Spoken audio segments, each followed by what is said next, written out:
A very good evening to all of you. Audio और video सारा मेरा आवाज़ सारे लोगों को साफ साफ आ रही है और इसके साथ साथ जी ठीक है चलिए। आप सब यहाँ पर एक चीज़ लिखी हुई देख रहे होंगे, करंट अफेयर्स मॉड्यूल। ये क्या है, इसका एक बैकग्राउंड मैं आपको बता देना चाहता हूँ। साइंस, जनरल साइंस जो है उसको तो आप मेरे साथ साथ कवर कर ही रहे हैं, लेकिन ये जो सेक्शन है ये one of the most feared section होता है सिविल सर्विसेज वाले स्टूडेंट्स के लिए, स्पेसिफिकली उन स्टूडेंट्स के लिए जिनके एग्जामिनेशन में इसका जो कवरेज है ये वाइड होता है। आप अगर सिविल सर्विसेज सेंटर की बात करते हैं, जो हमारा सिविल सर्विसेज एग्जामिनेशन यूपीएससी कराती है, उस एग्जामिनेशन में तो आप इस बार का पेपर देख ही चुके होंगे, क्या हालत बना के रखी हुई है। करंट अफेयर्स का वेटेज कंटिन्यूअसली बढ़ता जा रहा है and it is continuously being integrated with the static portion. आप करंट अफेयर्स को एक सेपरेट सब्जेक्ट की तरह ट्रीट नहीं कर सकते आप, और बहुत सारे लोगों का ये मानना है कि वो उसको स्किप कर सकते हैं। जितने लोगों ने भी ये ट्राई किया होगा, मैं गारंटी के साथ कह सकता हूं, जो लोग का करंट अफेयर्स अच्छा नहीं होगा उन लोगों का सिविल सर्विसेज का एग्जाम 2026 का एकदम बेकार गया होगा। करंट अफेयर्स उन सेक्शंस में से था, देखो स्टैटिक को वो लोग टफ बना सकते हैं, आप समझ रहे हैं। आपने पॉलिटी के सब्जेक्ट को पढ़ के रखा हुआ है, पॉलिटी के सब्जेक्ट में कहां से कैसे करके क्वेश्चन आते हैं वो अनप्रेडिक्टेबल कंटिन्यूअसली होता चला जा रहा है। बाकी के जो सब्जेक्ट्स हैं उनके साथ भी सेम सीन है, लेकिन करंट अफेयर्स का मोस्ट ऑफ द चीजें अभी भी थोड़ा बहुत कहीं ना कहीं रिलेवेंट है, जो है वो ना रिलेवेंट होती ही है। जो चीजें आपकी न्यूज में आ रही हैं, बड़ी न्यूज है, गवर्नमेंट से रिलेटेड है, गवर्नमेंट का कोई इनिशिएटिव है, इन सारी चीजों को एक ऐसे अप्रोच के साथ अगर आप देखते हैं कि वो एक सब्जेक्ट की तरह से ना देख के उसको आप ऐसे देखें कि this is the basic thing, right. आपको पता होना ही चाहिए उन चीजों के बारे में। जब आप उस अप्रोच के साथ उसको लेके चलते हैं तो करंट अफेयर्स पे एक हर्डल नहीं रह जाता आपको। और जब आप करंट अफेयर्स के ऊपर कमांड बना लेते हैं, देन बिलीव मी कि कोई भी एग्जामिनेशन ऐसा नहीं है जिसमें अगर आपका स्टैटिक ठीक है तो आप बाहर आ जाएं उससे। इसी जो ये मेरा मानना है, आपका मानना मेरे से भिन्न हो सकता है। आप एकदम मान सकते हैं कि करंट अफेयर्स एक बहुत अलग सब्जेक्ट है जिसके लिए बहुत सारी चीजें टफ होती हैं, उनको पढ़ पाना ठीक नहीं होता है। लेकिन जितना मैंने अभी तक एनालाइज किया हुआ है, सिविल सर्विसेज एग्जाम मैंने दिया हुआ है, यूपीएससी के दोनों एग्जाम मैंने दिए हुए हैं, चाहे वो सीडीएस का हो या सिविल सर्विसेज का हो, इन दोनों ही एग्जामिनेशन के बारे में मैंने एक चीज बहुत ज्यादा कॉमन देखी है। और स्टेट पीसीएस के भी एग्जामिनेशन, चाहे झारखंड का हो, मध्य प्रदेश का हो, हरियाणा का हो, यहाँ तक कि बिहार का, इन सबके पैटर्न को मैंने एनालाइज किया हुआ है, ठीक है। उसमें केवल एक ही चीज मुझे देखने को मिली है, वो ये है कि आपकी करंट अफेयर्स पर कवर होनी ही चाहिए, सीधी सी बात है। आप उसको स्किप किए करके नहीं जा सकते, नहीं जा सकते, नहीं जा सकते। मैंने ऐसा माना हुआ है, मैंने उसको एनालाइज किया है। I have my reasons to believe that thing, right. आप इसी अप्रोच के साथ मैंने इस एक मॉड्यूल को डिजाइन किया हुआ है कि करंट अफेयर्स का जो सेक्शन है, जिससे बहुत सारे लोग जो फियर करते हैं, डरते हैं, उनके लिए देखो, टू बी फेयर मैं आपको बता दे रहा हूं, डिफरेंट डिफरेंट कोचिंग इंस्टीट्यूट्स अपनी मंथली मैगजीन्स निकालते हैं, न्यूज़पेपर भी होते हैं, Indian express, the Hindu, government की प्रेस रिलीजेस भी होती हैं, पीआईबी आपने नाम सुना होगा। और जिस टाइप से यूपीएससी के चेयरपर्सन ने इस बार उनको सजेस्ट किया है, they themselves suggested that you must rely on the core sources, what they have tagged as core is a different thing. लेकिन जितना उन लोगों ने बताया है, उन्होंने भी इस चीज को एक्सेप्ट किया है कि न्यूज़पेपर, प्रेस रिलीजेस, गवर्नमेंट की इनिशिएटिव्स, ये सारी चीजें। लेकिन आप एक चीज बताइए, कोई कितना भी अच्छा इंसान हो, कोई अच्छा इंसान से मेरा मतलब है पढ़ने में, ठीक है, पढ़ने में कोई कितना भी एफिशिएंट हो, कितना भी ब्रिलियंट स्टूडेंट हो, वो एक brilliant student daily government releases, daily PIB, press information bureau की रिलीजेस, और इसके साथ साथ डेली न्यूज़पेपर। और न्यूज़पेपर में आप सब जानते हैं कि हिंदू में भी कभी कभी अलग चीजें आती हैं, इंडियन एक्सप्रेस में कभी कभी अलग चीजें आती हैं। तो हो सकता है हिंदू की कोई चीज आ जाए, आप इंडियन एक्सप्रेस पढ़ रहे हैं, आप मिस कर दें उसको। It happens, right. बहुत सारा सेक्शन ऐसा होता है जो बहुत सारा क्या 95% ओवरलैप होता है, but still that 5% remains there. जो हिंदू कवर करता है तो इंडियन एक्सप्रेस कवर नहीं कर पाता, या इंडियन एक्सप्रेस कवर करता है तो हिंदू कवर नहीं कर पाता। There is a significant amount of that section also. तो आपका एक क्वेश्चन क्या उस 5% से आ रहा है या नहीं आ रहा है, इसको भी आप श्योर नहीं कर पाओगे, ठीक है। तो अगर आप जो उन लोगों ने सजेस्ट किया हुआ है उस फ्रेमवर्क में जाते हैं, तो आप एक चीज पाएंगे कि आप लगभग 5 से 6 घंटे मुझे लगता है सिर्फ करंट अफेयर्स पढ़ेंगे। ठीक है। दूसरी चीज ये है कि अगर आप जो बहुत सारे कोचिंग इंस्टीट्यूट्स हैं उनका मंथली कंपाइलेशन है, उन सारी कंपाइलेशंस को मैंने पढ़ा, जो मुझे सबसे अच्छी लगी उनको मैंने सिलेक्ट किया, बाकी सारी जो एडिशनल न्यूज़ेस कहीं और थी उनको मैंने सिलेक्ट किया। इसके बाद एक मॉड्यूल मैंने ये बनाया हुआ है। And I am not the person who says कि इससे बाहर कुछ नहीं आएगा। देखो, मुझे पता है कि चीजें कितनी डायनामिक होती जा रही हैं, कितनी ज्यादा अनप्रिडिक्टेबल होती जा रही हैं, तो एक बड़ा क्लेम इस टाइप का करना है कि इसके बाहर कुछ नहीं आएगा, ये इम्पॉसिबल है मेरे हिसाब से। ठीक है। तो लेकिन इतना किया जा सकता है कि जैसे मैंने खुद एग्जामिनेशन देखा, उसमें एक ऐसा सेक्शन करंट अफेयर्स का भी था, ठीक है, जो कहीं ना कहीं डिफरेंट कोचिंग इंस्टीट्यूट्स ने, लगभग हर एक कोचिंग इंस्टीट्यूट ने अपने मटेरियल में उसको कवर किया हुआ था। तो करंट अफेयर्स का सेक्शन आप उसको एक हर्डल की तरह से ना माने। जितने भी लोग हैं, आप सब जितने भी लोग, उनको लगता है कि करंट अफेयर्स एक बहुत बड़ा थीम होने वाला है, बहुत डिफरेंट चीज है। ठीक है, मैं थोड़ा सा 5 मिनट इस सब पे बात करूंगा, इसके बाद हम लोग सब्जेक्ट की तरफ चलेंगे। और बात इसलिए करूंगा क्योंकि इंपॉर्टेंट है आप सबके लिए। क्यों इंपॉर्टेंट है? क्योंकि वो सारे, देखो, बहुत सारे स्टूडेंट्स आप सब में से बहुत ब्रिलियंट होंगे, वो पढ़ने वाले हैं, लेकिन कुछ स्टूडेंट्स जरूर ऐसे होंगे जिनका मानना यह है कि करंट अफेयर्स एक चैलेंजिंग सब्जेक्ट है। In fact, अगर improperly उसको read किया जाए, then it is the most challenging subject in all the subjects that are listed in the syllabus. लेकिन अगर उसको properly read किया जाए, then आप उसके ऊपर एक efficient hand बना सकते हो। आप समझ रहे हैं इस चीज को? तो एक proper way में, जैसा मैंने अपने लिए किया था, उसको डिजाइन करके मैं आपके लिए लेकर आया हूं। सारे के सारे लोगों से मेरा मानना है कि अगर आप इस पर रिलाई करते हैं तो आप पाएंगे कि आप बाकी सारे स्टूडेंट से काफी बेहतर पोजीशन में हैं। अब हम लोग चलते हैं, बताते हैं हम लोग क्या पढ़ने वाले हैं। ये करंट अफेयर्स मॉड्यूल है।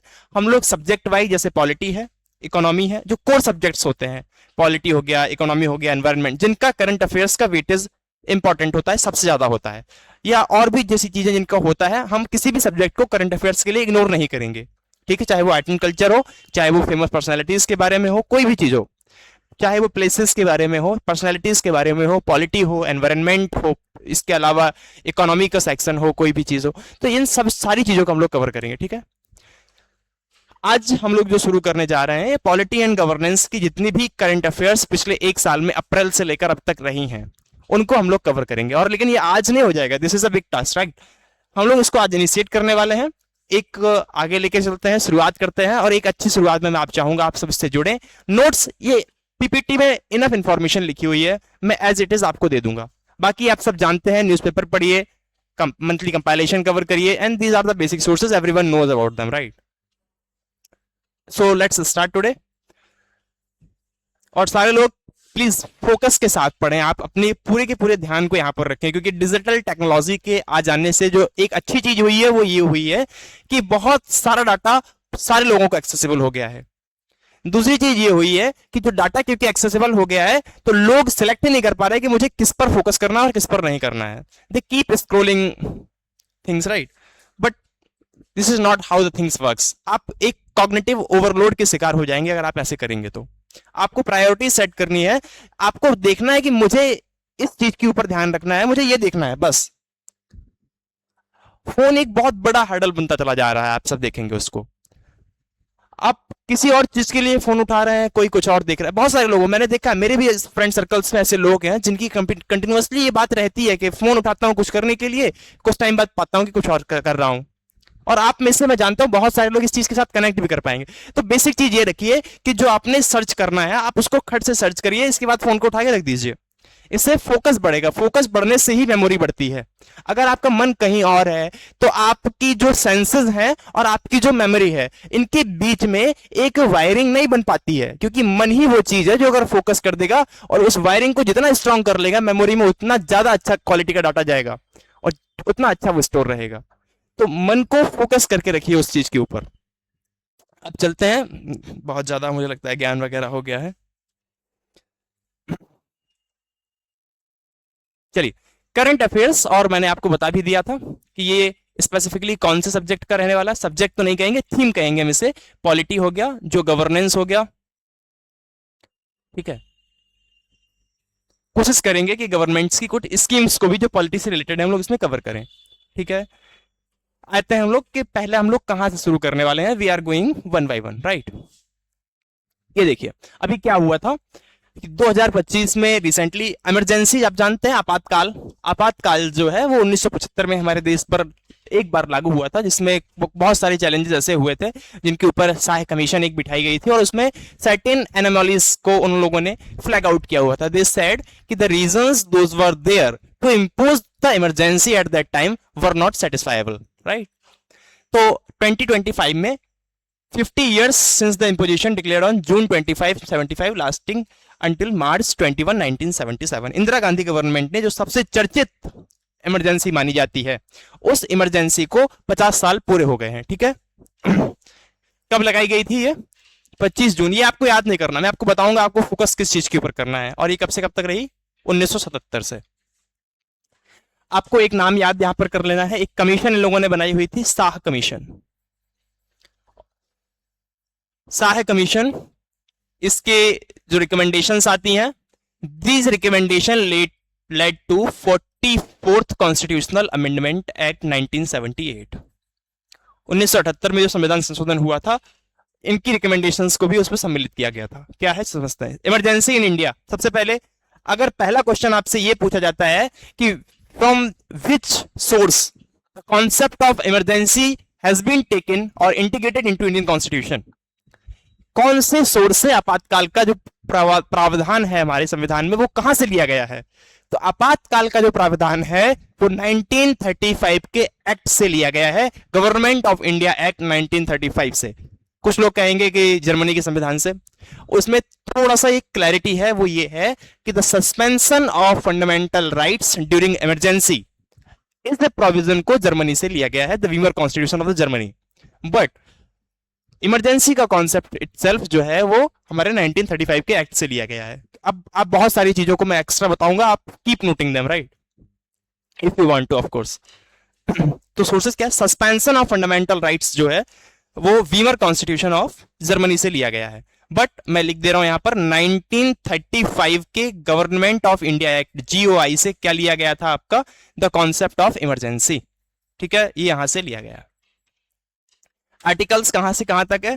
352 से लेके 360 तक। इसके पहले क्या है? 352 के पहले आर्टिकल्स आपको गो थ्रू होने चाहिए। आप देख लीजिए, आप किसी भी एग्जामिनेशन को देखेंगे वो लोग आर्टिकल्स को फोकस करने लगे हैं, यूपीएससी स्पेसिफिकली। 351 में लैंग्वेज से रिलेटेड कुछ चीजें हैं, 352 से लेके 360 तक कुछ प्रोविजन 365 में भी हैं, आगे के कुछ एक्ट्स में भी हैं जिनके ऊपर सेंटर के ऊपर सर्टेन रिस्पॉन्सिबिलिटीज हैं कि सेंटर को ये करना है, ये करना है, ये करना है, वो रिस्पॉन्सिबिलिटीज आगे दी गई है। लेकिन जो इमरजेंसी की प्रोविजन है वो 352 से 360 पार्ट 18 ऑफ द कॉन्स्टिट्यूशन में दिया गया है। अब तक हमारे देश में कुल 3 बार इमरजेंसी डिक्लेयर हुई है। 1962 due to Chinese aggression, 1971 Pakistan war, 1975 internal emergency. इनके ग्राउंड्स अलग अलग हैं। ठीक है, 2 टाइप की इमरजेंसीज होती हैं। आप इमरजेंसी स्पेसिफिकली सेपरेट पढ़ाना एक अलग टास्क है, वो एक बड़ा टॉपिक है। मैं आपको करंट अफेयर्स के पॉइंट ऑफ व्यू से पढ़ा रहा हूं, कोशिश करूंगा कि जो बेसिक इसमें रिक्वायर्ड है वो आपको बता दूं। अभी इंटरनल इमरजेंसी क्या होती है, एक्सटर्नल इमरजेंसी क्या होती है, मैं बता दे रहा हूं। जब आप नेशनल इमरजेंसी की बात करते हैं तो नेशनल इमरजेंसी आर्टिकल 352 के तहत डिक्लेयर होती है, राइट। 352 में 2 टाइप की इमरजेंसी मानी जाती है, एक होता है external on the basis of grounds, right, एक होता है एक्सटर्नल, और दूसरी जो इमरजेंसी आपकी आती है वो होती है इंटरनल।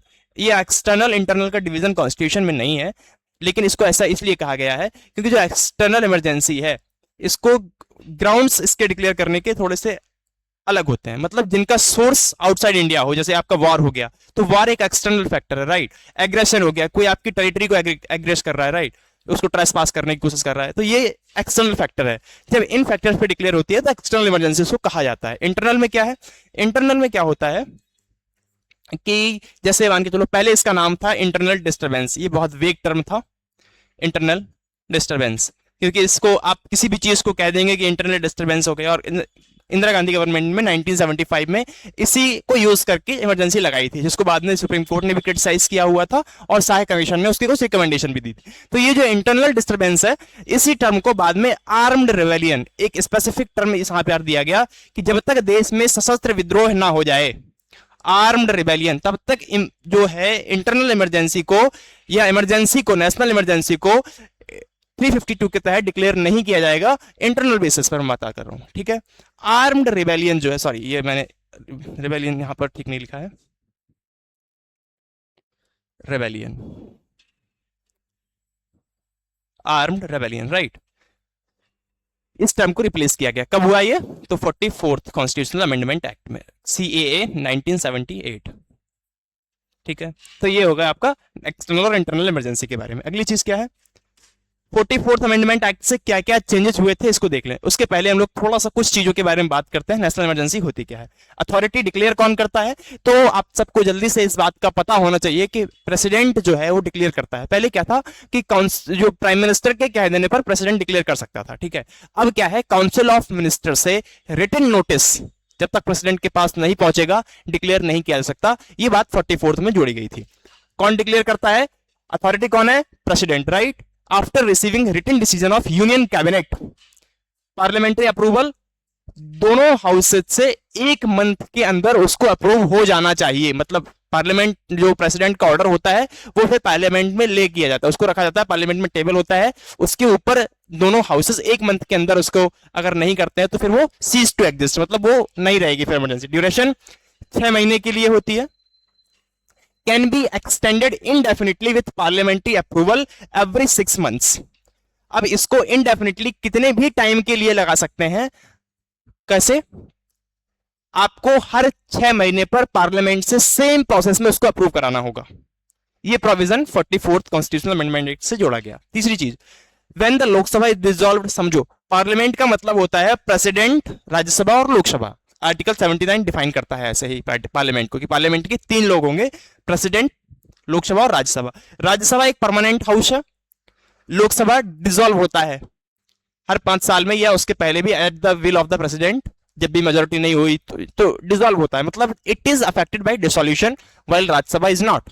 तो समझो कोई एक ऐसा टर्म है जब लोकसभा नहीं है वहां पे सेशन में या लोकसभा डिसॉल्व हो चुकी है, उस टाइम पर क्या होगा, तो 6 महीने के लिए वैलिड होती है, सॉरी 30 कब तक वैलिड होती है?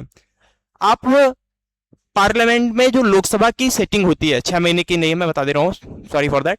आपको जो लोकसभा है उसकी फर्स्ट सिटिंग होगी रीअसेंबली के बाद, जैसे ही लोकसभा वापस से सेशन में आती है, वापस से असेंबल होती है, तो उसकी फर्स्ट सिटिंग से 30 डेज के अंदर उसको अप्रूव हो जाना चाहिए, provided the Rajya Sabha has approved it.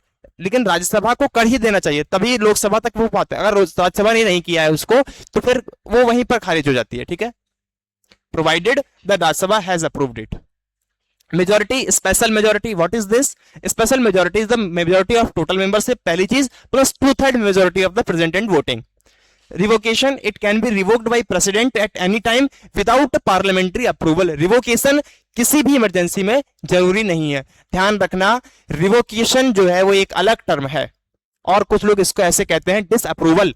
Disapproval जो है, डिसअप्रूवल के लिए एक मेजोरिटी रिक्वायर्ड है, that is the simple majority in Lok Sabha.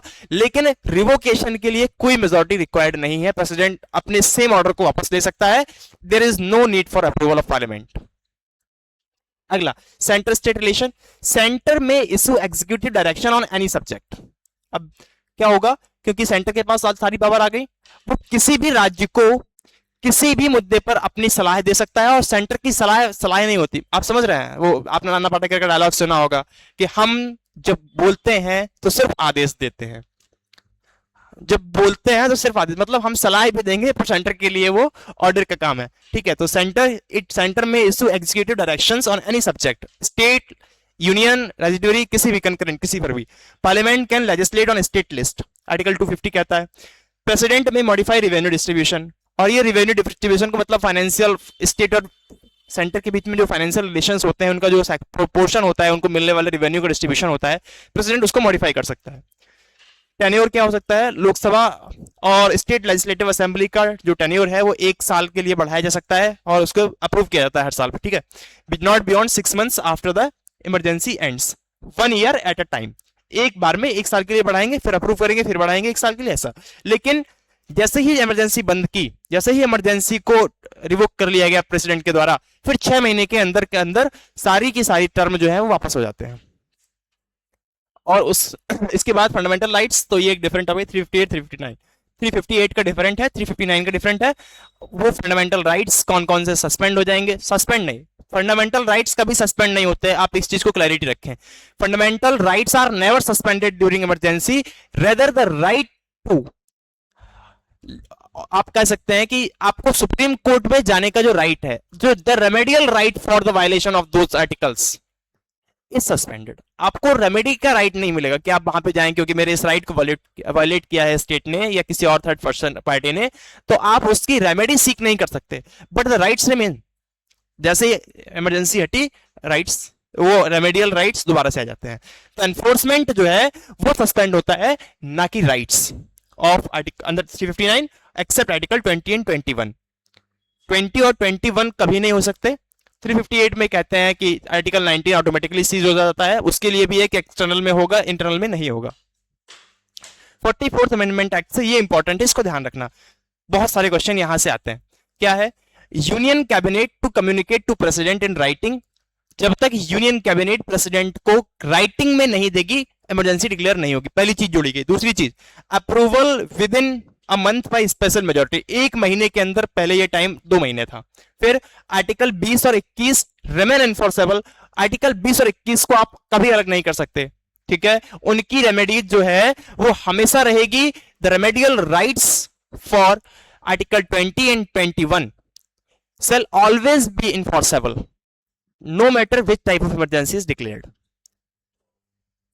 Government of India to deploy armed forces of union or any other force to deal with grave situation, ये थोड़ा सा different है। आप सबको ये लगता है, बहुत सारे लोगों के मन में ये आता है कि देखो 44th अमेंडमेंट एक्ट जो है वो एक, जिसको कहते हैं अमेंडिंग टाइप का है, मतलब जो इंदिरा गांधी की गवर्नमेंट ने, जो गांधी गवर्नमेंट है उस टाइम की, या 42nd अमेंडमेंट एक्ट है, उनको उनकी की गई जो इनजस्टिसेस थी, उनकी की गई जो एनोमैलीज थी, उनकी की गई जो रॉन्ग डूइंग्स थी, उनको ठीक करने के लिए लाया।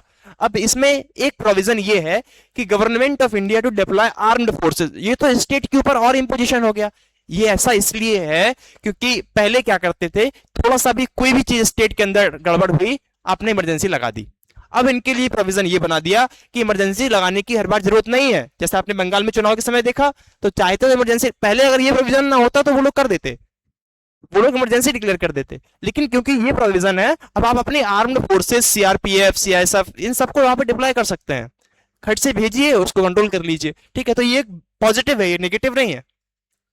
दूसरी चीज, टर्म ऑफ लोकसभा वापस 5 साल कर दिया गया था, उसमें बढ़ा दिया गया, 6 साल कर दिया गया था उस टाइम पे।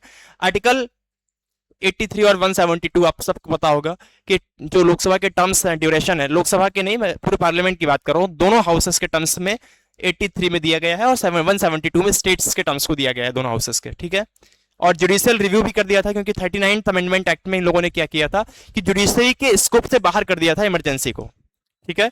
लेकिन 44th अमेंडमेंट एक्ट ने उसको वापस जुडिशियल रिव्यू के डोमेन में लाकर रखा और कहा कि emergency can be challenged if it is found malafide, which means having wrong intentions.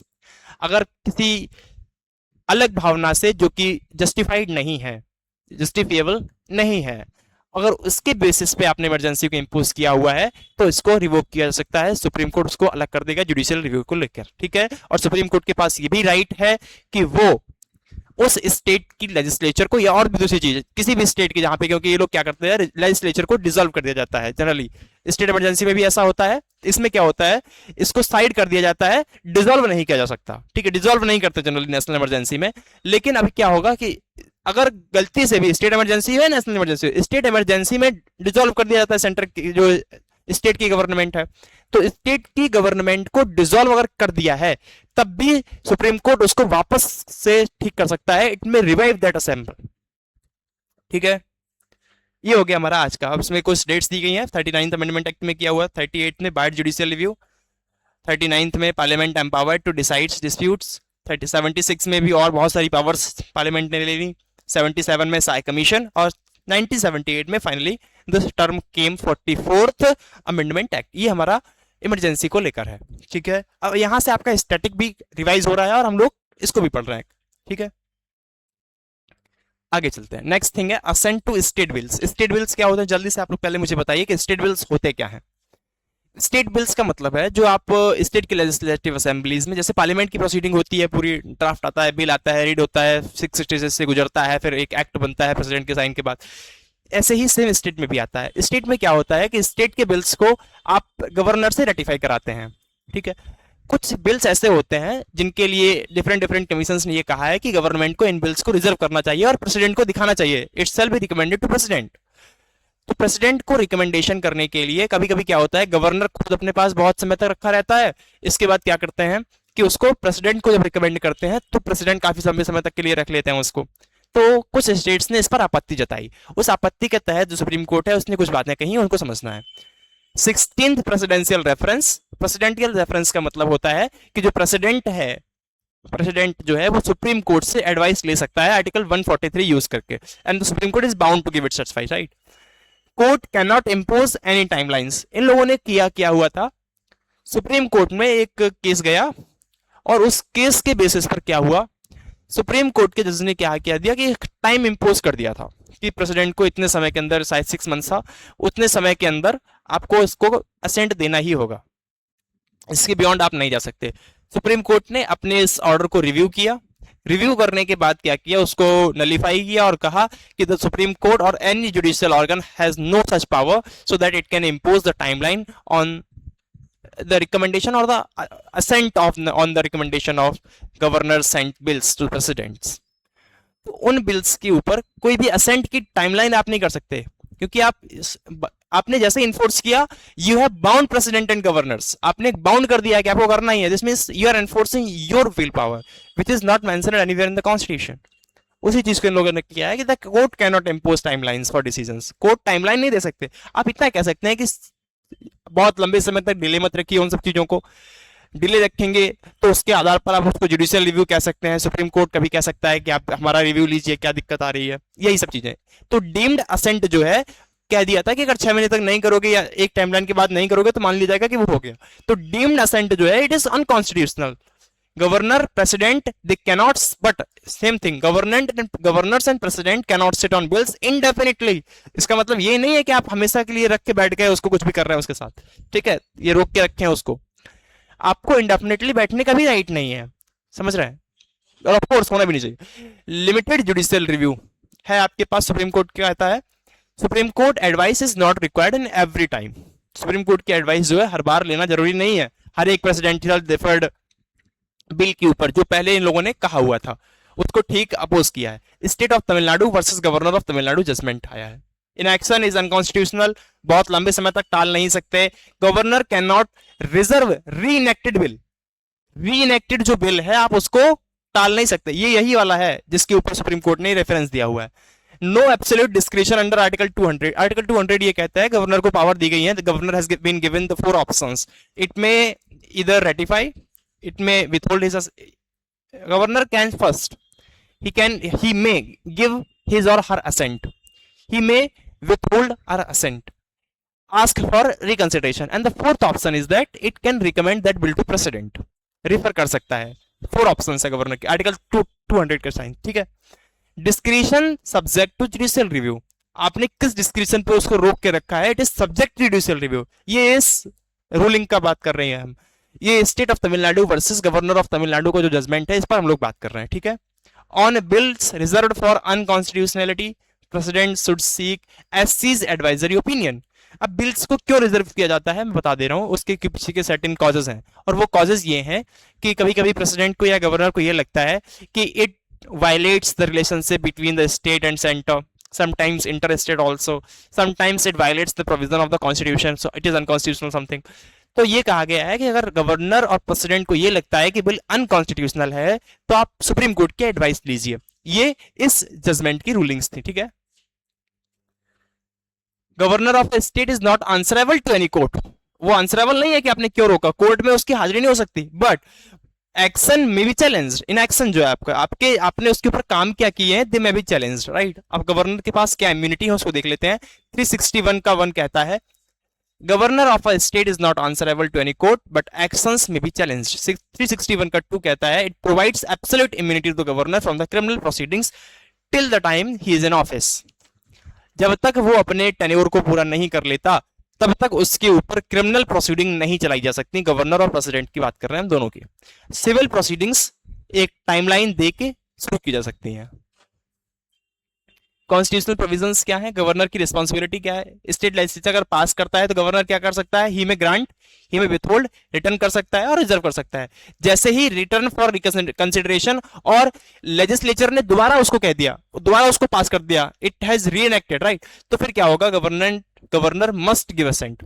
अगर आपने बिल को लेजिस्लेटिव असेंबली के पास रिकंसीडर करने के लिए भेजा, उसने दोबारा से उसको अप्रूव कर दिया, तो फिर गवर्नर को साइन करना है। सेम प्रेसिडेंट के साथ भी है, governors must give assent. Governor, president, president भी क्या कर सकते हैं, अब जैसे जो बिल यहां से रिजर्व किया गया था प्रेसिडेंट के लिए, ये यहां पर आता है, तो प्रेसिडेंट इसको असेंट दे सकता है, प्रेसिडेंट भी इसके असेंट को विथहोल्ड कर सकता है, और प्रेसिडेंट इसको रिकंसीडर करने के लिए वापस भेज सकता है। जब ये रिकंसीडर करने के लिए भेजेगा, लेजिस्लेचर को दोबारा 6 महीने के अंदर उसको पास करना होता है। इसके बाद भी प्रेसिडेंट के पास ये राइट बचता है स्टेट बिल्स को लेके कि वो उसको असेंट देता है या नहीं देता, उसके पास राइट है, बट गवर्नर के पास ये नहीं है। तो रिकंसीडर्ड बिल्स को स्टेट के प्रेसिडेंट रोक सकता है, ही में either give or withhold assent, but it is not case with the governor. So ये है आपका स्टेट बिल्स के बारे में। तो काफी सारा पॉलिटिका सेक्शन भी हम लोगों को रिवाइज हो रहा है, हम लोगों को न्यूज भी पता चल रही है। This is the important judgment, write it down. Next, office of vice president. अभी आपको पता होगा कि जगदीप धनखड़ जी ने इस्तीफा दिया हुआ था, he has resigned from their post, there were certain reasons, those were not publicly decided। Office of the vice president में क्या है, तो उसके बाद CP Radhakrishnan, he has been elected as the 15th vice president of India.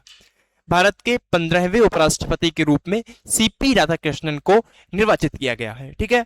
Nomination, अब vice president के office में क्या क्या होता है, उनके लिए उनका अपॉइंटमेंट कैसे हो, सॉरी उनका इलेक्शन कैसे होता है, उनका रिमूवल कैसे होता है, उनका टेन्योर क्या है, उनकी पावर्स क्या क्या हैं, उनकी रैंक क्या है, उनको अगर अपनी सीट को वैकेट करना है तो क्या पॉसिबिलिटीज होनी चाहिए, क्या उनके लिए वेज हैं, अगर उनकी सीट वैकेंट है तो क्या होनी चाहिए, उनकी इलेक्शन की एक्सपायरी के पहले इलेक्शन होना है, कितने समय में इलेक्शन होना है, इन सारी चीजों के बारे में आर्टिकल्स दिए गए हैं 63 से लेके आपके 73 तक, ठीक है, 63, 73।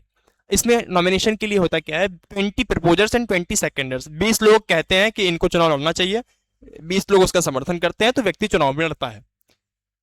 फिर क्या होता है, 15,000 रुपीज की डिपॉजिट होनी चाहिए आरबीआई के पास। Voting, it is conducted in parliament house using special ECI supplied pens. आप इनको अलग से इनको आप चाहें तो इग्नोर कर सकते हैं, बट मेरा काम है बताना आपको। 39th अमेंडमेंट एक्ट तो कॉन्स्टिट्यूशन में क्या कहा था कि it removed the authority of supreme court to adjudicate, this is the important thing here, right. ये मुझे लगता है कलर इसका चेंज कर देना चाहिए मुझे, जी ये रख लेते हैं हम लोग, ठीक है, इसको भी ये रख लेते हैं, ठीक है। 39th अमेंडमेंट है ये हमारा। 39th अमेंडमेंट में क्या किया गया था, मैं आपको पूरी इसकी थोड़ा सा ओवरव्यू बताता हूँ क्या हुआ।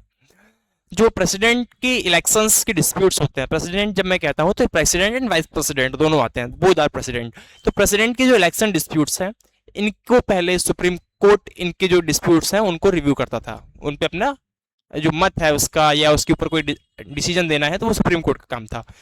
इसके बाद पार्लियामेंट ने क्या किया था, एक स्पेशल बॉडी बना दी, मतलब सुप्रीम कोर्ट से उन डिस्प्यूट्स की जुरिडिक्शन को हटा के उस बॉडी को दे दी कि एक स्पेशल बॉडी है and it will decide the disputes.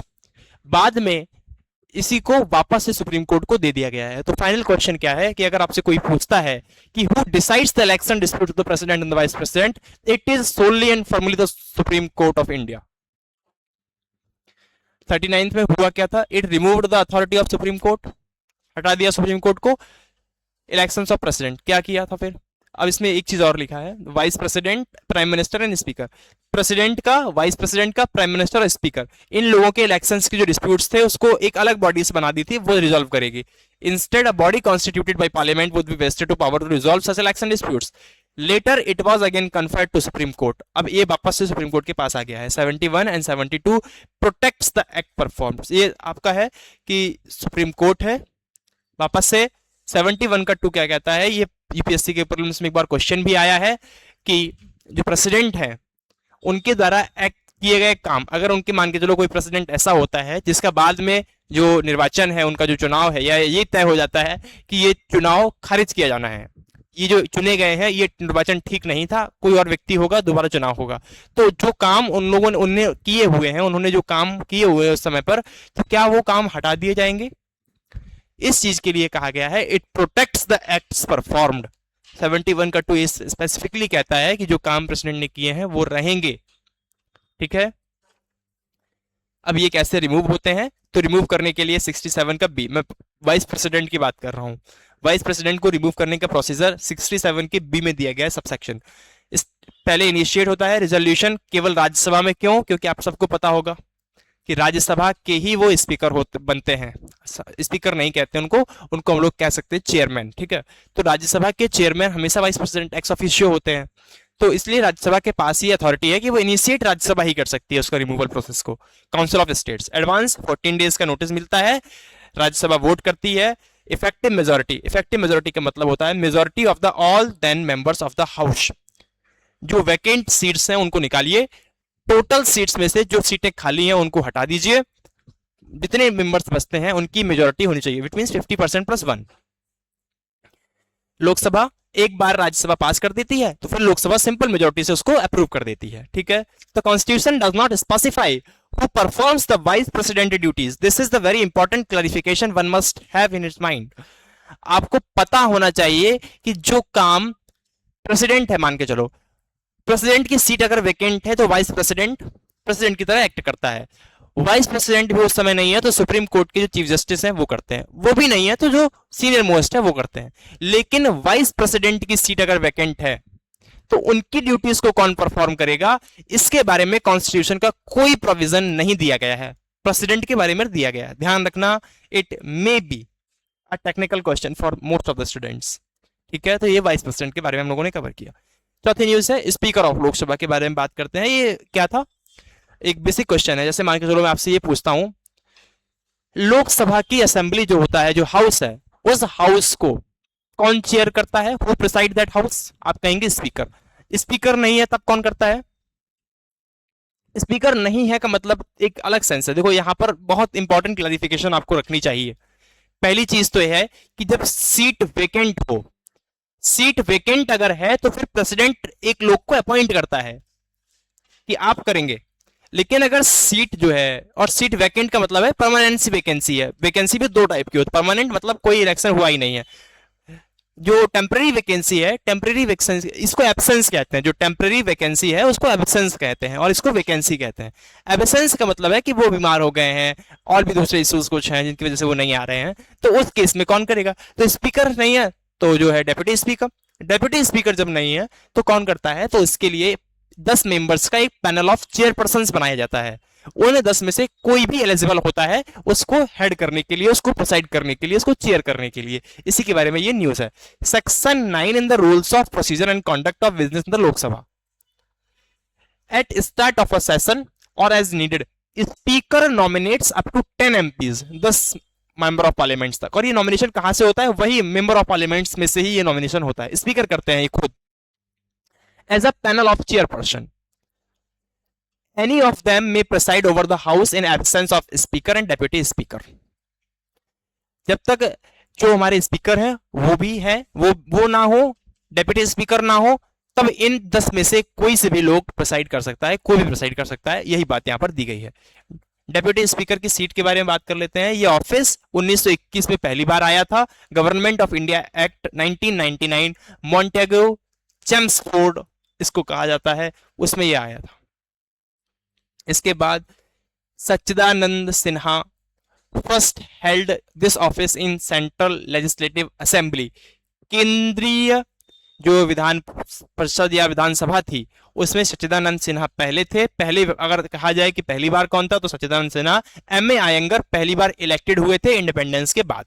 Independence के पहले Sachchidananda Sinha. So the question comes as first then Sachchidananda Sinha, after independence then M A. Ayyangar. ठीक है, आगे चीज बात करते हैं एंटी डिफेक्शन लॉ। और हाँ, एक यहाँ पर एक जनरली ये कॉन्स्टिट्यूशनल प्रोविजन तो नहीं है कोई, लेकिन परंपरा से एक ऐसा होता चला आ रहा है कि अगर स्पीकर जो है वो तो हमेशा रूलिंग पार्टी का ही होता है। जनरली प्रोविजन नहीं है, स्पीकर कोई भी हो सकता है, पोजीशन से भी हो सकता है, पर जनरली वो मेजोरिटी ऑफ मतलब रूलिंग पार्टी से ही होता है। तो जो डेप्यूटी स्पीकर की पोस्ट है उसको अपोजिशन को दिया जाता है कि आप अपना कोई एक कैंडिडेट दीजिए जिसको हम लोग यहाँ पर अपॉइंट कर सके, ताकि वो एक जिसको कहते हैं ना बैलेंस ऑफ पावर बना रहे। ठीक है, तो जनरली अभी पिछले कुछ समय से एक सीट काफी समय से खाली है, डेप्यूटी स्पीकर वाली सीट। ठीक है, तो उसके ऊपर कुछ लोगों ने कहा भी था। अब वो ये क्या है, तो एक चीज मैं यहाँ पर आपको बताना चाहता था कि deputy speaker generally of opposition से आता है। तो ये कॉन्स्टिट्यूशनल प्रोविजन नहीं है, आपको एक चीज का ध्यान रखना है, ये कोई कॉन्स्टिट्यूशनल प्रोविजन नहीं है, इट इज बाई कन्वेंशंस, परंपराओं की वजह से, केवल सब लोग करते हैं, पार्लियामेंट्री कन्वेंशन से कुछ चीजें होती हैं इसीलिए होता है। जैसे कोई भी लॉ ये नहीं कहता, कोई भी सेक्शन जो है हमारे संविधान का वो ये नहीं कहता कि जो प्रेसिडेंट है वो मेजॉरिटी पार्टी के लीडर को ही प्राइम मिनिस्टर बनाएगा, ये लॉ में नहीं दिया गया, लेकिन पार्लियामेंट्री कन्वेंशन से ऐसा होता है कि मेजॉरिटी को ही चुना जाता है। ठीक है, तो ये कुछ चीजें होती हैं जिन चीजों को हमारे जिन चीजों को हमारे सुप्रीम कोर्ट्स की रूलिंग्स से आती हैं, कुछ चीजों को कॉन्स्टिट्यूशन स्पेसिफाई करता है और कुछ चीजें पार्लियामेंट्री कन्वेंशन से चली आ रही हैं। तो ये उनमें से एक है कि अपोजिशन का होगा डेप्यूटी स्पीकर, ये पार्लियामेंट्री कन्वेंशन है। एंटी डिफेक्शन लॉ क्या होता है, जो पार्टीज में मेंबर्स होते हैं, एक बार अगर वो किसी पोस्ट पर इलेक्ट हो जाते हैं, यहां से निर्वाचित हो जाते हैं, कोई एक ऑफिस उनको दे दिया जाता है, इसके बाद अगर वो अपनी पार्टी बदलते हैं, क्योंकि जनरली क्या होता था, हॉर्स ट्रेडिंग टाइप से होती थी। हॉर्स ट्रेडिंग का मतलब ये होता है एक लीडर इधर है, दूसरा लीडर इधर है, वो पार्टी हार गई, ये वाले इनमें आ गए, ये पार्टी हार गई, ये वाले इनमें आ गए। ऑब्वियसली अभी भी चलता है, पर कोई इंपॉर्टेंट ऑफिस को होल्ड करने वाला, जैसे आप कहें कि अमित शाह जो आज गृह मंत्री हैं, हार जाने पर कांग्रेस को ज्वाइन कर लेंगे, दिस इज इम्पॉसिबल, राइट। यही बात उसको उसके प्रोविजंस को सेट करने के लिए, अगर कोई ऐसा करता है तो उसके लिए क्या हमारी पनिशमेंट्स होंगी, उसके लिए बात आए थे। एंटी डिफेक्शन लॉ कब आया था, 52nd amendment act 1985, remember this thing, and उसमें 10th शेड्यूल में आया था। 52nd अमेंडमेंट एक्ट 1985 में आया था, by the presiding officer of a legislature. कौन डिसाइड करेगा, स्पीकर जनरली डिसाइड करता है। डिफेक्शन ध्यान रखना, डिस्क्वालिफिकेशन दो चीजों पर होती है पार्लियामेंट में मेंबर्स की। जो मेंबर्स ऑफ पार्लियामेंट हैं they are disqualified under two conditions, अगर उनका जो इलेक्शन है वो वैलिड नहीं है या फिर डिफेक्शन के बेस पर है। तो डिफेक्शन के बेस पर डिस्क्वालिफिकेशन को डिसाइड करने का राइट स्पीकर के पास है, जबकि इलेक्शन के बेस पर क्वालिफिकेशन को डिसाइड करने का राइट प्रेसिडेंट के पास है। President ultimately decides the question of qualification and disqualification of the member in terms of election and all such disputes. But in case of anti defection, तो question जब भी आता है कि who decides president, जब तक स्पेसिफिकली एंटी डिफेक्शन ना कहा जाए तब तक प्रेसिडेंट है, अगर एंटी डिफेक्शन है देन स्पीकर। और स्पीकर लोकसभा में, राज्यसभा में वहां के चेयरपर्सन। ठीक है, सेम स्टेट में भी होता है ये। अब क्योंकि स्टेट में तो बहुत सारी जगहों पर हमारी असेंबलीज जो काउंसिल्स हैं वो है नहीं, तो असेंबली के जो स्पीकर है वही डिसाइड करते हैं।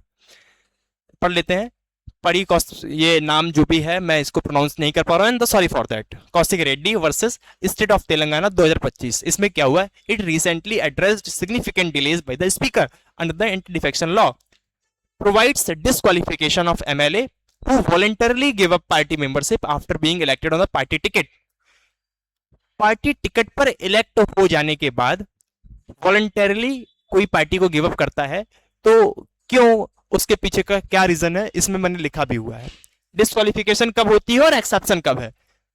A member if voluntarily gives up party membership against the party whip without condonation with in 15 days. Whip से कंडोनेशन किए बिना, व्हिप से की बात किए बिना अगर 15 दिन के अंदर पार्टी को छोड़ देता है तब डिस्क्वालिफाइड है। An independent member joins any political party after election, election के बाद पॉलिटिकल पार्टी को ज्वाइन करना, then it is disqualified. Nominated member joins any political party after 6 months। अब प्रेसिडेंट कुछ लोगों को नॉमिनेट भी करते हैं राज्यसभा में, उनमें से कोई पॉलिटिकल पार्टी ज्वाइन कर ले रहा है, तो ये नहीं होता। मतलब इलेक्शन के पहले आप जो करना है करिए, इलेक्शन के बाद नहीं। एक्सेप्शन जैसे पार्टी का मर्जर हो गया तो ऑब्वियस सी बात है फिर वो लोगों को आना पड़ेगा। Speaker of Lok Sabha, deputy speaker of Lok Sabha, chairman of Rajya Sabha and deputy chairman, they may resign from party and resign after demitting office। Office में अपने रिजाइन करेंगे, दोबारा ज्वाइन कर लेंगे किसी पार्टी को, तो ये एक्सेप्शन है, ध्यान रखिएगा इस चीज का। ये एंटी डिफेक्शन लॉ एडीएल की बात हो रही है। कब आया था, 52nd। इसमें एक और इंपॉर्टेंट बात हुई थी, हमारे संविधान में पॉलिटिकल पार्टीज के बारे में कहीं जिक्र नहीं था। ये वर्ड कहीं पर भी नहीं आया है संविधान में, लेकिन इसने 10th शेड्यूल में, 10वीं अनुसूची में, शेड्यूल भी कहते हैं कुछ लोग ब्रिटिश इंग्लिश, 10th शेड्यूल में पॉलिटिकल पार्टी टर्म को यूज किया है। तो अब अगर कोई पूछता है कि हमारे संविधान है, in our constitution the political party word is there or not, तो it is there, explicitly introduced 10th schedule, political party, right. एक केस आता है क्योतो होलोहन वर्सेस जचिल्लू, जो भी नाम है इनका, 1992 में, मुझे इसको ऐसे याद करना है, क्योतो होलोहन केस। इस केस में डिसाइड होता है कि जो लिमिटेड जुडिशियल रिव्यू उस स्पीकर की जो डिसीजंस हैं डिस्क्वालीफाई करने के एंटी डिफेक्शन लॉ के बेस पर, उसको जुडिशियल रिव्यू उसके ऊपर काम करता है, वो जुडिशियल रिव्यू के डोमेन में है। यही इस केस में कहा गया था कि that it is subject to judicial review. Keisham Meghachandra Singh versus speaker Manipur legislative assembly 2020 का केस है, जिसमें ये कहा गया था, अभी क्योंकि देखो ये न्यूज में क्यों है, क्योंकि डिलेज हुए थे, तो उसी डिलेज में एक सुप्रीम कोर्ट की रूलिंग है इस केस में, ये कहा गया था कि 3 मंथ्स में आपको डिसाइड करना है कि कौन डिस्क्वालीफाइड है और कौन नहीं है। आप बहुत लंबे समय तक के लिए उसको छोड़ के नहीं रख सकते, लेकिन ये कॉन्स्टिट्यूशनल प्रोविजन नहीं है, ध्यान रखना। तो कॉन्स्टिट्यूशन ने कोई टाइमलाइन फिक्स नहीं की है, which means in the 10th schedule itself और by the 52nd amendment act there is no such provision that bounds the leader or the chairperson of the house to decide the question of the disqualification within any time framework. There is no time bound, right? But अगर convention की बात करें, supreme court ने ruling दी हुई है, तो ये 3 महीने में करके देते हैं, दैट्स इट। अगली चीज है हमारी disqualification of sitting law maker. Sitting law maker का मतलब है member of parliament.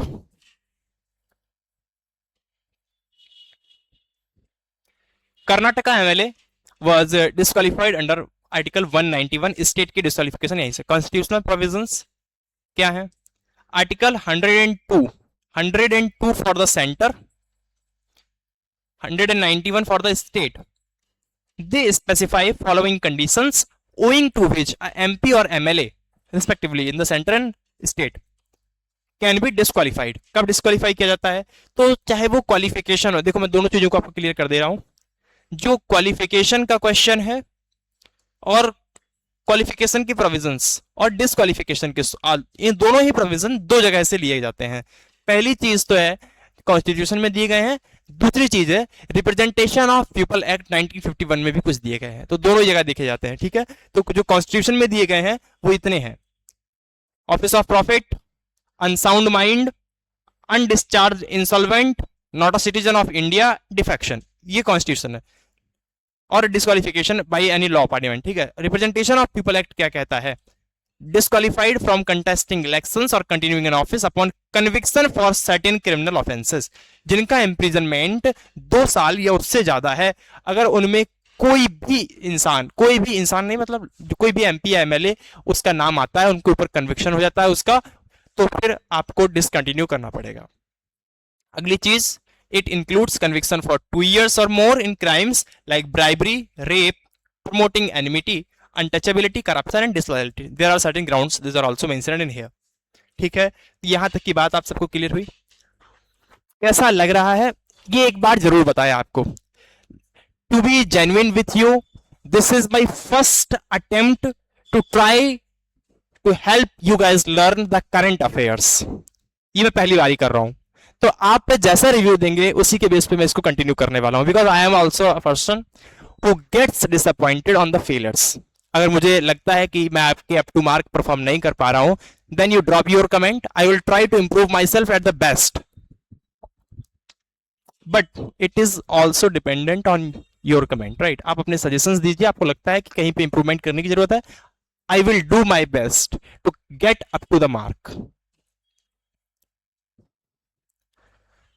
Removal of minister upon detention, ये एक अलग क्वेश्चन है। देखो, मेंबर ऑफ पार्लियामेंट का डिटेंशन अलग, मेंबर ऑफ पार्लियामेंट के लिए रिमूवल अलग प्रोसेस है, मिनिस्टर का थोड़ा सा डिफरेंट हो जाता है। अभी 138 कॉन्स्टिट्यूशनल अमेंडमेंट एक्ट माननीय अमित शाह जी ने लाया हुआ था, उनमें कहा हुआ था कि मान के चलो जो कोई मुख्यमंत्री है, कोई मंत्री है, तो जो मिनिस्टर्स हैं उनका नाम किसी केस में आ जाता है, और उस केस में आ जाता है जिसके या केस में नाम आना नहीं है, इसको ऐसे करिए कि जिनको कन्विक्ट किया गया हो, दोषी ना माना गया हो, पर उनको रोका गया हो, उनको कस्टडी में लिया गया हो उस चीज के लिए।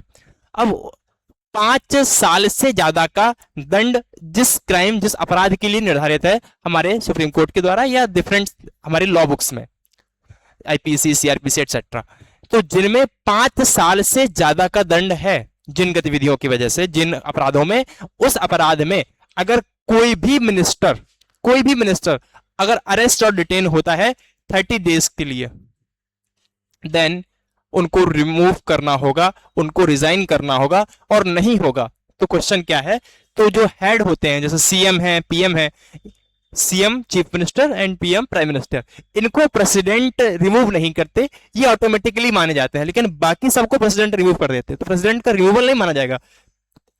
पीएम और सीएम, सीएम का केस में तो गवर्नर होगा, इसमें प्रेसिडेंट होगा, तो the president does not remove prime minister, rather जैसे ही 30 दिन तक अगर इन्होंने रिजाइन नहीं किया तो मान लिया जाता है कि रिजाइन कर चुके हैं, ऑफिस वेकेंट, सेम उनके साथ है।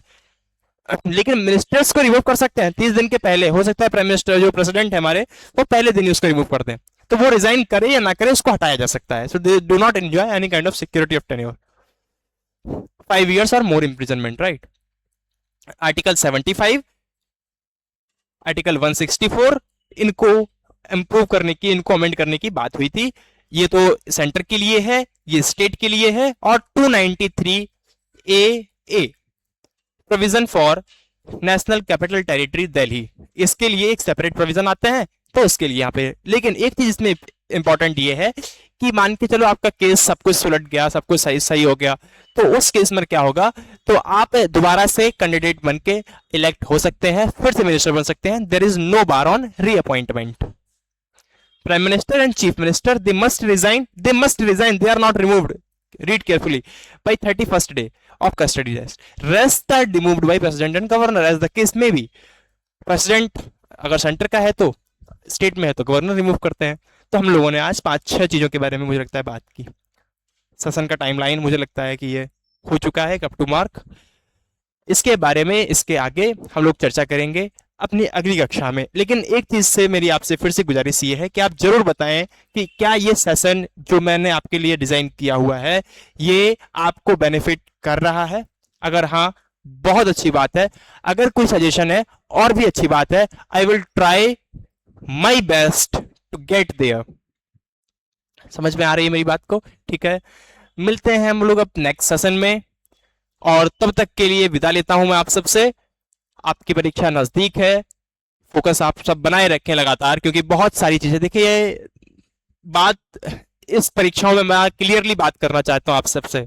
सिविल सर्विसेज एग्जामिनेशन ये बाकी सब एग्जामिनेशन की तरह नहीं है। इसमें डिफरेंट क्या है, इसमें अब आपको अपनी आदतों के साथ खेलना होगा, आपको अपनी आदतें बनानी होगी पढ़ने की। तो यहाँ पर जो क्वेश्चन है ना, आपका मन बार बार बोलेगा कि मत पढ़ो, बहुत सारी चीजें होती हैं, तो आपको अपने ही अगेंस्ट लड़ाई लड़ना है। और एक अच्छे वे में अगर आप तैयारी कर रहे हैं और आपको अंदर से ये नहीं लग रहा है, देखो सबके मन में आता है, मेरे भी मन में आता है। अगर मैं किसी दिन 10 घंटे बैठ के पढ़ रहा हूँ या 12 घंटे बैठ के कभी पढ़ रहा हूँ, तो मेरे मन में भी आता है कभी कभी कि क्यों मैं इतना ऐसे पढ़ रहा हूँ, क्यों, मतलब मन करता है कि जाओ बाहर घूमो, कुछ करके आओ। तो ये जो चीजें हैं ना, आपको वहां पे रोकना पड़ेगा। आप कुछ समय के लिए मेहनत करनी होगी, जैसे ही रुक जाएंगी फिर आपका मन पढ़ाई में लगेगा। जिस दिन आप पढ़ेंगे नहीं, आपको बेचैनी होगी। आदत बनाएं, धीरे धीरे फोकस बनाए रखें, अपने फोकस को डाइवर्ट मत होने दें। आपका प्राइम गोल यही होना चाहिए, ऐसा मेरा मानना है, तो आप जल्दी सक्सेस हो जाएंगे। ठीक है, और मुझे लगता है कि ज्ञान की बातें शायद बहुत ज्यादा हो गई हैं, जरूरी थी। मुझे लगता है कि जो मुझे फील होता है, मैं personally height to height connect होना चाहता हूं आप सबके साथ। जितने भी आप सब लोग हैं, कहीं ना कहीं मेरे अंदर भी ये है कि आप सब भी कहीं ना कहीं एस्पिरेंट्स हैं, जिस फेज से कभी मैं चल रहा था या कभी मैं चल रहा हूं, उसी फेज में आप सब भी हैं। तो जितने एक्सपीरियंस मेरे हैं, अगर मैं उनको शेयर करता हूं और किसी को उससे बेनिफिट होता है, कोई एक इंसान को वो बात अच्छी लगती है, वो मान लेता है और उससे उसको बेनिफिट हो रहा है, तो मेरे लिए बहुत अच्छी बात है ये। ठीक है, बस इसी चीज को कह के मैं सारी बातों को आपसे करता हूं। अब ये जो पूरी की पूरी सीरीज है, इसके बारे में मैंने आपको बता के रखा हुआ है। नेक्स्ट क्लास से एक और भी अच्छे तरीके से इसको डिजाइन करके day by day better perform करने वाले हैं हम लोग। धैर्य बनाए रखें, आपकी सारी की सारी एक्सपेक्टेशंस को जो आपके सिलेबस से रिलेटेड है, जो एग्जामिनेशन रिक्वायर करता है, मैं उसको पूरा करूंगा, चाहे उसके लिए किसी भी पूरी की पूरी फैकल्टी की मैं बात कर रहा हूं, चाहे आपको ज्योग्राफी की बात हो, पॉलिटी की बात हो, या दूसरे भी सब्जेक्ट्स उनकी बात हो, सारी फैकल्टी डेडिकेटेडली इसके ऊपर काम करेगी, and this is all free of cost. So the best thing that you can provide us is just your support. मिलते हैं हम लोग नेक्स्ट सेशन में। जय हिंद।